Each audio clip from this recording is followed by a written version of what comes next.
हमारे आसपास भूतों की एक काल्पनिक दुनिया है, लेकिन हम उस दुनिया से बिल्कुल अनजान रहते हैं। बहुत सी प्राचीन किताबों में भूतों के अस्तित्व का वृत्तांत मिलता है।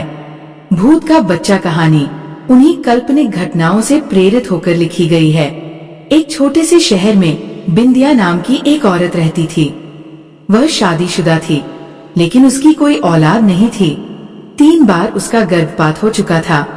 वह बच्चे को पाने के लिए व्याकुल रहती थी, लेकिन हर बार उसकी गोद सूनी ही रह जाती थी। बिंदिया ने औलाद को पाने के लिए कई तरह के उपाय किए थे। इसके बावजूद उसके घर का आंगन बच्चों की किलकारियों के लिए सूना था। बिंदिया का पति एक मजदूर था और वह अपनी पत्नी से बहुत प्यार करता था। उसे भी अपने बच्चे की चाहत थी, लेकिन ऊपर वाले की मर्जी के बिना उसका ये सपना पूरा नहीं हो सकता था। बिंदिया चौथी बार फिर से गर्भवती होती है।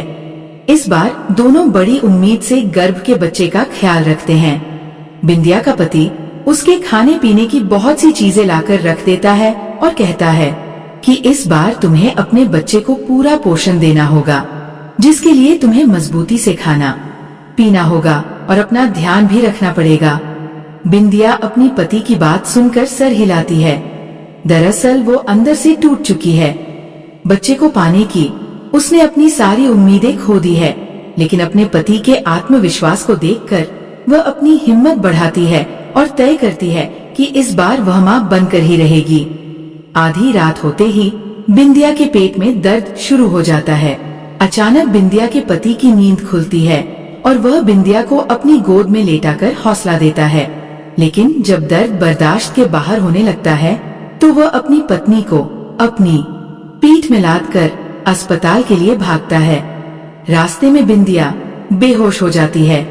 बिंदिया का पति उसे वही जमीन पर लिटा लेता है और जोर जोर से मदद के लिए चिल्लाने लगता है। लेकिन अगर आप मेरे चैनल पर नए हैं तो चैनल को लाइक और सब्सक्राइब जरूर करें। चलिए शुरू करते हैं। तभी पास में स्थित श्मशान से एक चंडाल निकल कर आता है। उसके हाथ में एक पानी का ग्लास होता है।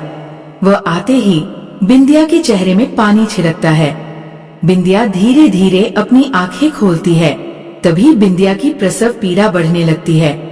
बिंदिया का पति उसे जोर से पकड़ लेता है और उसका हौसला बढ़ाने लगता है। श्मशान का चंडाल अपने कपड़ों से राख निकालकर बिंदिया के पेट में लगाता है, जिससे बिंदिया की तकलीफ शांत हो जाती है और कुछ ही पल में एक बच्चा पैदा होता है। लेकिन काफी देर तक जब बच्चे में कोई प्रतिक्रिया नहीं होती तो बिंदिया रोने लगती है, क्योंकि ये बिंदिया का चौथा बच्चा था जो पैदा होते ही उसे छोड़ गया। बिंदिया का पति बच्चे की मौत से दुखी हो जाता है, लेकिन वह अपनी पत्नी के सामने अपना दुख व्यक्त नहीं करता। तभी उसकी नजर चंडाल पर पड़ती है। चंडाल हाथ जोड़कर आंख बंद किए हुए कोई मंत्र पढ़ रहा होता है। अचानक बिंदिया के बच्चे की आंख खुल जाती है और वह किलकारी मारकर रोने लगता है।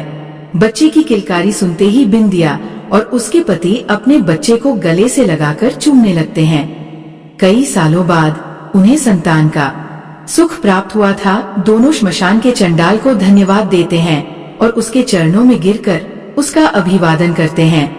चंडाल बिना कुछ बोले श्मशान में वापस लौट जाता है। बिंदिया का पति अपनी पत्नी और बच्चे को साथ में लेकर घर वापस आ जाता है। दोनों अपने बच्चे के साथ बहुत खुश होते हैं। एक रात बिंदिया की नजर खुलती है तो वह देखती है कि उसका बच्चा कमरे में पैदल चल रहा है, लेकिन वह तो सिर्फ 2 महीनों का है। बिंदिया सोच में पड़ जाती है कि इतना छोटा बच्चा कैसे चल सकता है। वह अपने पति को जगाती है, लेकिन गहरी नींद में होने की वजह से वो नहीं उठता। बिंदिया डरते हुए अपने बच्चे को गोद में उठाकर बिस्तर पर लेटा लेती है, लेकिन उसके मन में डर की दस्तक हो चुकी थी। सुबह होते ही वह अपने पति से रात की बात बताती है। बिंदिया के पति को उसकी बात पर भरोसा नहीं होता। उसे लगता है बिंदिया ने कोई सपना देखा होगा और उसी को सच मान बैठी है। वह बिंदिया को समझाता है और अपने काम में चला जाता है। अपने पति के जाते ही बिंदिया अपने बच्चे को पालने में लेटाकर घर के काम करने लगती है। घर के काम के बाद बिंदिया अपने बच्चे को दूध पिलाने के लिए उसके पास जाती है और वह डर जाती है। जब अपने बच्चे को खून से भिड़ा हुआ मुर्गे के पंखों के साथ खेलते देखती है। तभी पड़ोस की महिला बिंदिया के घर आती है और कहती है, मेरा मुर्गा नहीं मिल रहा है, क्या तुम्हारे घर में आया है? बिंदिया कुछ नहीं समझ पा रही थी।